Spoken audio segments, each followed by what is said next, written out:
El Señor les bendiga, hermanos y hermanas. Qué gusto de saludarles en este día lunes 31 de julio. Bienvenidos a este estudio de la lección de escuela sabática que les traemos nuevamente. Donde quiera se encuentren, les agradecemos por su sintonía y al mismo tiempo apreciando grandemente que nos acompañen con sus oraciones para que el Señor nos sostenga siempre haciendo su obra.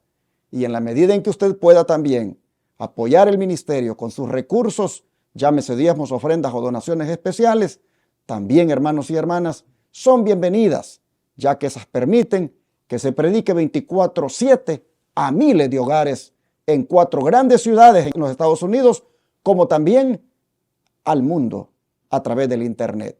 Y no digamos atender a los enfermos gratuitamente en nuestro centro de estilo de vida Los Tres Ángeles.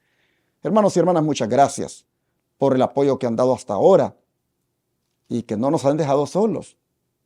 Hoy quisiéramos que no sea la excepción.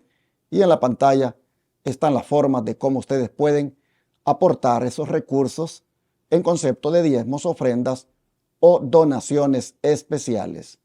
Ricos y pobres, el Señor les invita a participar en su obra.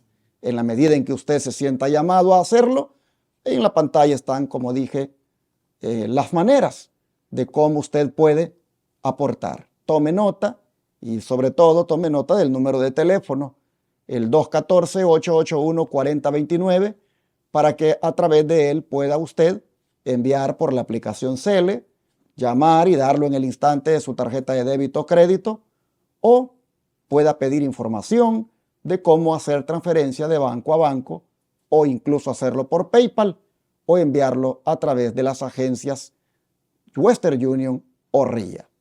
Hermanos, gracias a los que atiendan el llamado y que este día se hagan presentes. Recuerden que pueden enviar por correo regular, cheque o money order al P.O. Box 669, Shepherd, Texas 77371. Bendiciones para todos. El hermano Ángel está listo aquí para saludarles. ¿Cómo están? Pastor, contentos. Ya la semana va avanzando y hoy es lunes. Hoy es lunes. Usted que sale o que va a salir a sus actividades de comienzo de semana, agradezca a Dios.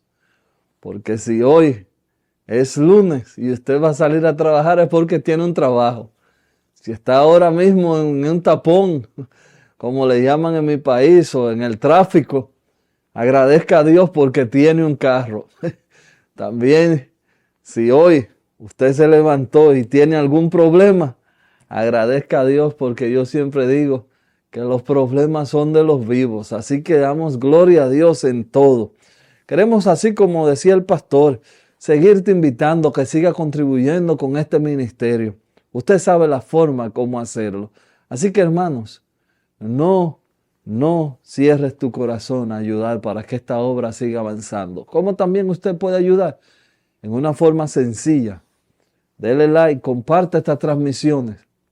Me encanta cuando las personas me ven y me conocen y dicen, siempre le damos dedito arriba. Eso quiere decir que el mensaje está llegando a usted. Que no sabe cómo hacerlo, ahí pídale ayuda a alguien que le enseñe. Estuve tratando con unos hermanitos de enseñarle cómo darle like, pero el teléfono necesitaba una contraseña o algo y por eso él no podía darle like. Me decía, ay, hermano Ángelo, yo quisiera darle, pero mis nietos ni nadie me ha podido ayudar al teléfono. Digo, no se preocupe, hermano, no se preocupe, pero él dice que cada persona que él ve le dice, dele dedito arriba, y eso tenemos que hacer una cultura de que nuestros canales, estas líneas que nosotros trabajamos, crezcan. Y de la única forma que puedan crecer es si usted que ve, la comparte y le da dedito arriba. No olvides suscribirte. Aquí siempre sugiriéndote que leas la Biblia. Es un buen tiempo, en este tiempo de tanta confusión, de que nosotros volvamos a ser el pueblo del libro. Tenemos que traer de nuevo esa virtud que era nuestra identidad cuando este movimiento comenzó. El pueblo del libro. Lee tu Biblia. Hoy, como todos los días, vamos a abrir la Biblia y vamos a leer, vamos a ir a la ley y al testimonio. Si no es así, entonces dice la palabra de Dios que no le escuche, pero nosotros estamos a la ley, al testimonio. Vamos a ver el carnero y el macho cabrío. Vamos a caminar a través de la historia del pasado. Elena G. de White, en una cita muy interesante y muy conocida, dice: no tengamos miedo al futuro, al menos que olvidemos lo que Dios hizo en el pasado. Así por eso es que nosotros estudiamos las profecías pasadas para ver en el futuro las grandes cosas que nos esperan. Así que vamos a arrodillarnos, pastor, vamos a orar para ver hoy el carnero y el macho cabrío. Cuando terminemos, regresamos. Amado Padre, le damos muchas gracias porque a través de la historia usted nos demuestra una y muchas veces que usted es un Dios poderoso. Usted es un Dios que tiene control de la historia. Usted pone los límites. Usted camina sobre el agua. Usted cambia los elementos. Usted es Dios. Gracias, gracias. Porque a través de estas profecías que se cumplieron tal y como fueron presentadas al profeta, nosotros estamos seguros que vamos caminando por el camino correcto. Gracias por la revelación de su palabra a nosotros los humanos. Gracias por el entendimiento también. Nos vamos a levantar, no sin antes pedir que su Santo Espíritu nos acompañe como siempre en este lugar. Espíritu Santo, acompáñanos y ayúdenos a hablar esta palabra con claridad. En el nombre de Jesús. Amén. Amén. Cuando Dios quiso revelarle a Daniel cómo el ministerio celestial de intercesión de Cristo sería ocultado, interesante que Dios le da como símbolos proféticos hasta animales que se usaban en el santuario terrenal allá en el desierto. En el santuario terrenal se ofrecían como sacrificios carneros. Incluso también en el día de la expiación aparecía también ahí el macho cabrío en conexión con lo que se estaba dando en el santuario. Así que para que Daniel entienda muy bien lo que le va a revelar en cuanto a cómo el ministerio intercesor de Cristo sería ocultado, el Señor viene y de entrada le comienza a hablar a Daniel en cuanto al surgimiento de las naciones que le darían paso a ese poder que se encargaría de ocultar el ministerio celestial de Cristo. Y entonces esas naciones el Señor se las revela por medio de animales que se utilizaban en el santuario, en los servicios que se ofrecían. Por ejemplo, el carnero. El autor por eso le puso el carnero y el macho cabrillo a la lección de hoy, al estudio. Hermano Ángelo, el carnero, cuando se lo dio el Señor en la profecía bíblica a Daniel, ¿con qué propósito lo hizo? ¿Para simbolizar qué? ¿Y cómo se cumplió esa profecía? Vamos a leer Daniel 8, 3 y 4. Daniel 8, 3 y 4. Dice así: alcé los ojos y miré, y aquí un carnero que estaba delante del río y tenía 2 cuernos. Y aunque los cuernos eran hartos, uno era más alto que el otro, y el más alto creció después. Dice el 4, vi que el carnero hería con los 2 cuernos al poniente, al norte y al sur, y que ninguna bestia podía parar delante de él, ni había quien escapase de su poder, y hacía conforme a su voluntad, y se engrandecía. Ahí lo vamos a parar tenemos otros textos, pero voy a comentar, para antes de que el pastor entre, voy a comentar nada más para que usted tenga presente. Este carnero se representa Pero lo que llama la atención, porque sabemos, un carnero es un animal, pero llama la atención de que en sus cuernos no son de la misma medida. Si usted lee Daniel 2, usted va a encontrar una profecía. Usted va a encontrar una profecía ahí de un pecho de plata. Este pecho es medos y los persas. Así también si lee Daniel 7, usted va a encontrar un oso, pero también el oso tiene una característica interesante. Hay un hombro que está más alto que otro. Y aquí este carnero tiene un cuerno más largo que otro. Y dice que hay uno de los cuernos que se va hacia una parte, hacia el oriente. Pero interesante, hermanos, que aquí el Señor, a través de este símbolo del santuario, como dijo el pastor, está representando esta nación de los medos y los persas. Así que voy a dejar que el pastor lea Esther 1 para entonces nosotros ver verlo más claro lo que estamos estudiando ahora. Sí, hermanos, en Esther capítulo 1, verso 1, nos va a dar una prueba de cómo verdaderamente se cumple lo que la profecía dice de que Medo-Persia se extendería hacia esos diferentes lugares, porque habla de que se extendería hacia el poniente, hacia el norte y hacia el sur. Bueno, dice Esther 1:1, aconteció en los días de Asuero, el Asuero que reinó desde la India hasta Etiopía sobre 127 provincias. Con estas palabras da a entender el gran radio de conquista que los medos y persas abarcaron. Imagínense ustedes, desde la India hasta Etiopía, 127 países dominados por el imperio persa.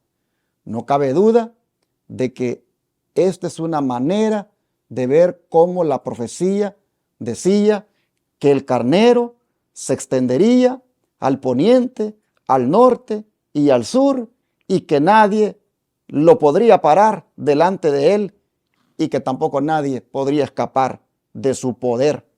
Y aún dice que haría conforme a su voluntad y se engrandecería.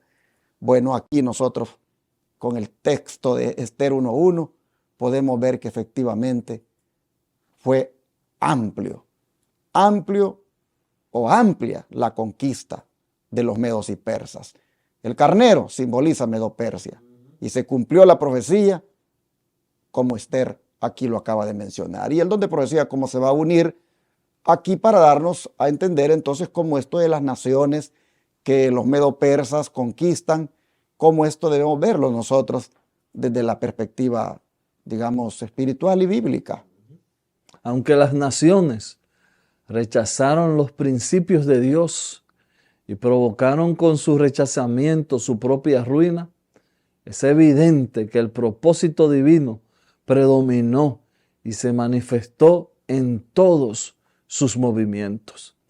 Se ha permitido a toda nación que ha ascendido al escenario de la historia que ocupe su lugar en la tierra para ver si va a cumplir o no el propósito del vigilante santo. Las profecías han anunciado el levantamiento y la caída de dos grandes imperios del mundo, Babilonia, Medo-Persia, Grecia y Roma.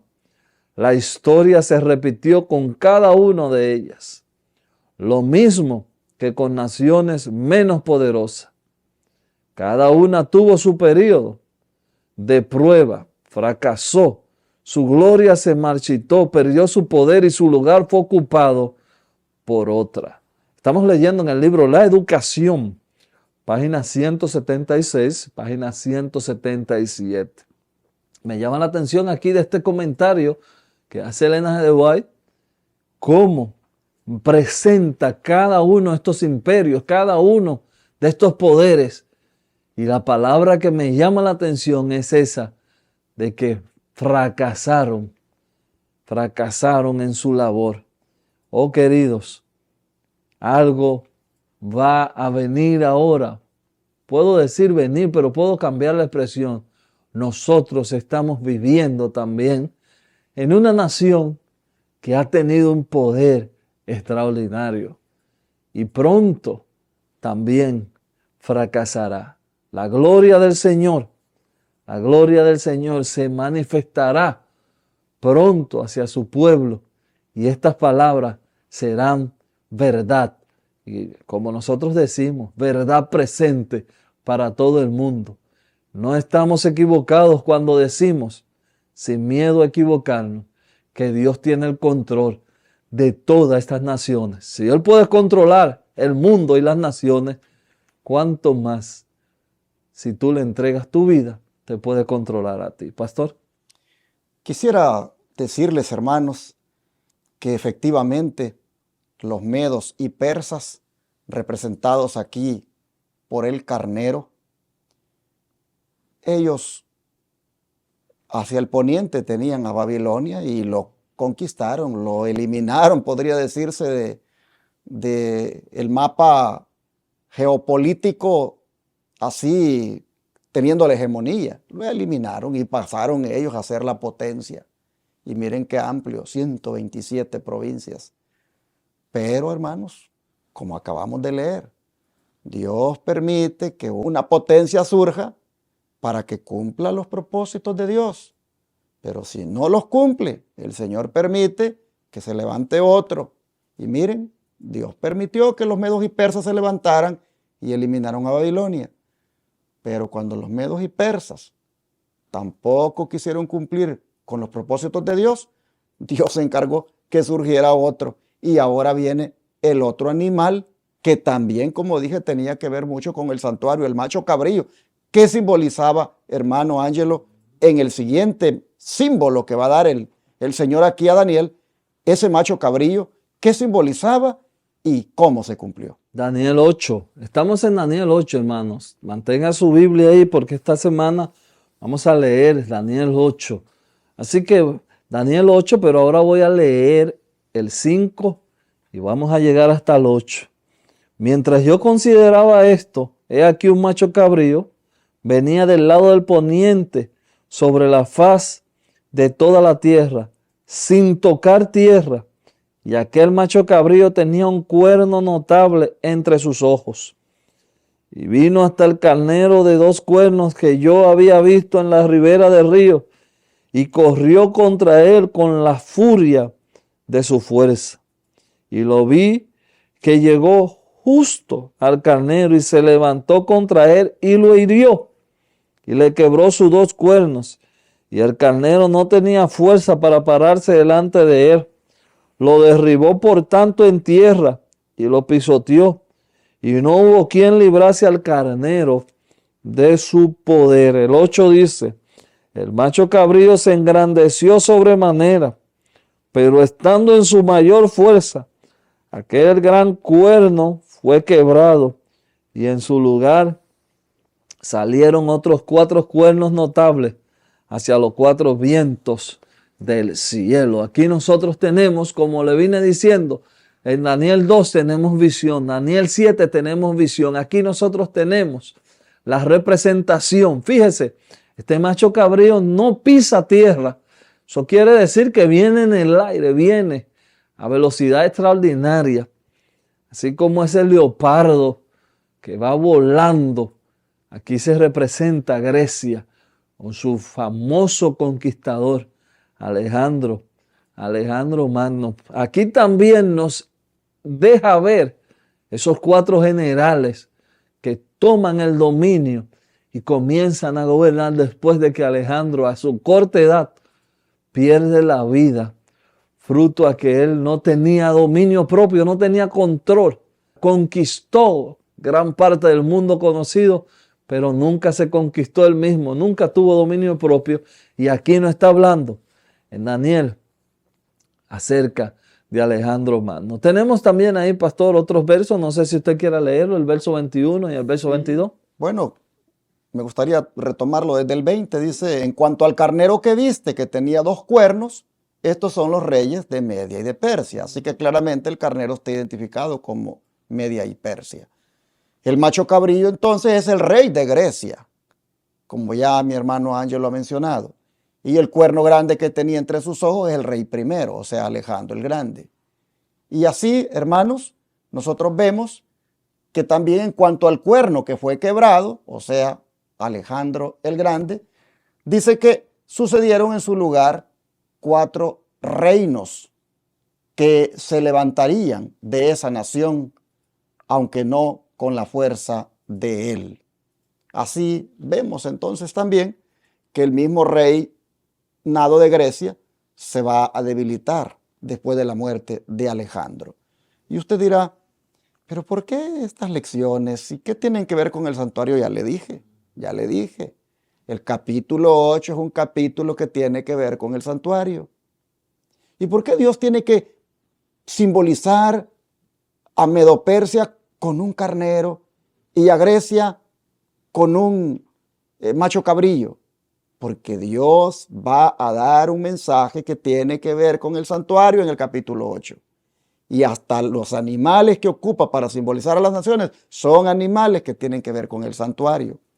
Ahora usted puede ver que el macho cabrillo es símbolo de Grecia. Dice que a Alejandro, a él le resultó mucho más fácil someter reinos que gobernar su propio espíritu.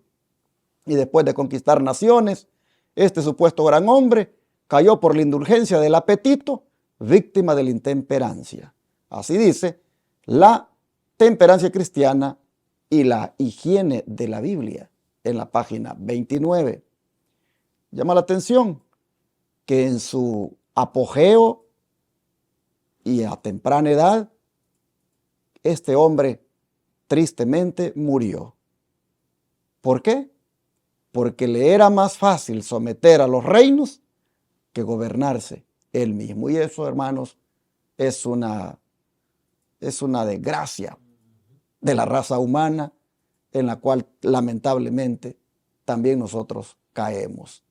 A veces podemos dominar, gobernar ciertas cosas, las sabemos hacer, pero gobernarnos a nosotros, eso es lo que cuesta más.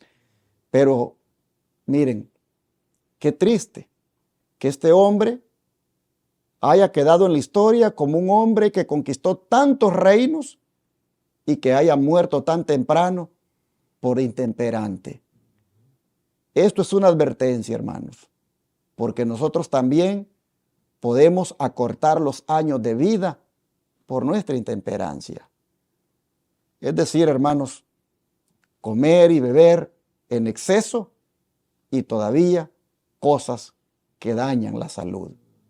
No tener cuidado de este cuerpo que es templo del Espíritu Santo y comer y beber en exceso y a toda hora y lo que se nos antoje puede llevarnos, hermanos, a que la vida se nos acorte y morir muy temprano. Aquí vemos que Alejandro el Grande, el rey de Grecia, el primero, el cuerno ese grande que tenía el macho cabrillo, viene a ser para nosotros una advertencia. Y aunque la Biblia, hermano Ángelo, relata con precisión infalible la historia de estos imperios, como de los imperios del mundo, ¿qué palabras de Cristo debemos recordar siempre? Vamos a ver leer Juan 18. Esto que usted también lo ha escuchado, Juan 18, 36, vamos a leerlo. Respondió Jesús, mi reino no es de este mundo. Si mi reino fuera de este mundo, mis servidores pelearían para que yo no fuera entregado a los judíos, pero mi reino no es de aquí. Claramente aquí estamos de nuevo haciéndote, por decirlo de esta manera, haciéndote énfasis, hermanos. No pongas tu esperanza en las cosas de aquí de la tierra.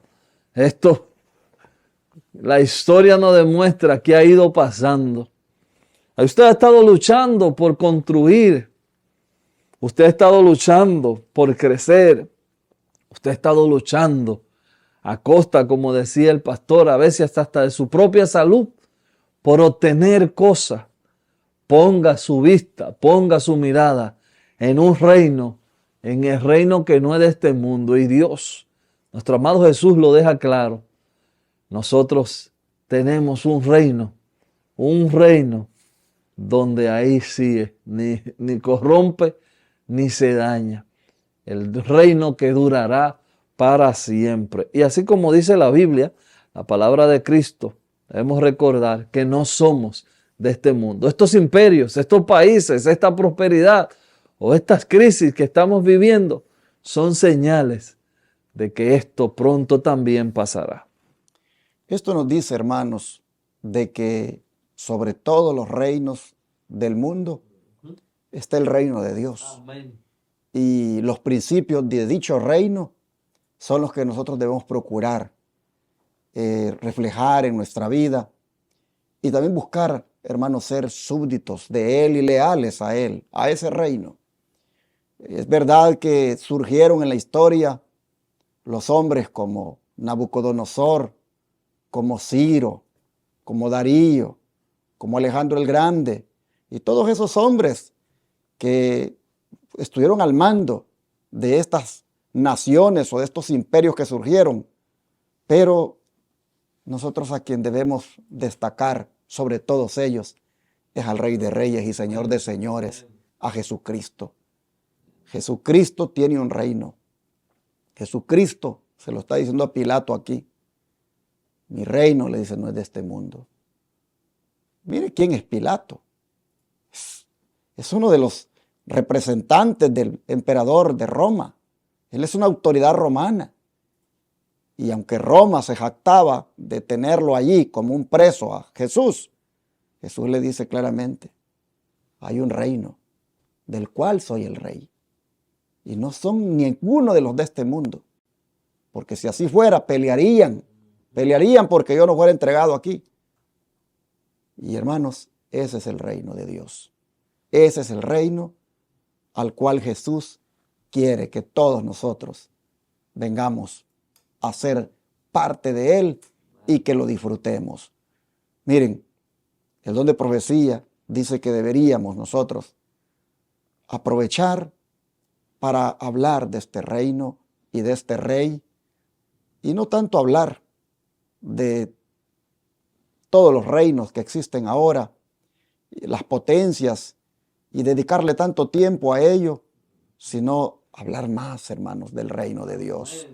Sirve el Señor en el libro de la Educación, en la página 269, nos exhorta a tener ese cuidado de contrastar lo que los hombres han levantado aquí en la tierra con lo que realmente Cristo tiene para nosotros. ¿Y qué dice el don de profecía, hermano Ángelo? El trato despierta simpatía y está en la fuente de servicio eficaz para despertar en los niños y jóvenes simpatía y espíritu de sacrificio hacia los millones que sufren en los países distantes. Familiaricémonos con ellos y sus habitantes. En este sentido, nuestras escuelas pueden hacer mucho.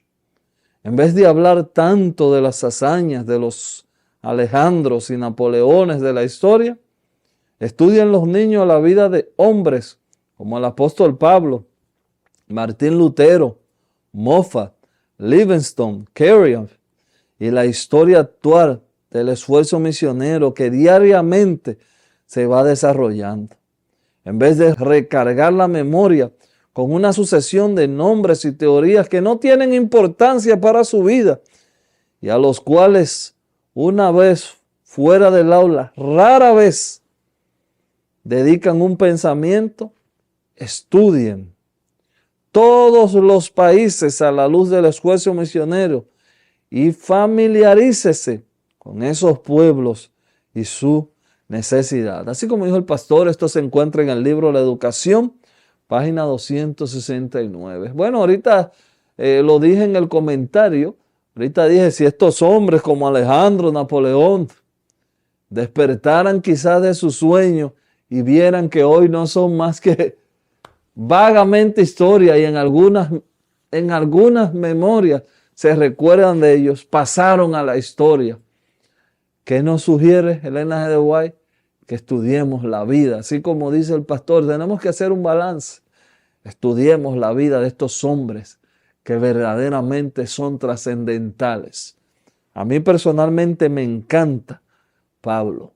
Pablo es un hombre trascendental. Qué riqueza de conocimiento hay en los libros de Pablo. Pero ¿qué decir de Martín Lutero? ¿Qué decir de Moffat, Livingston, Carey? ¿Qué decir de estos hombres?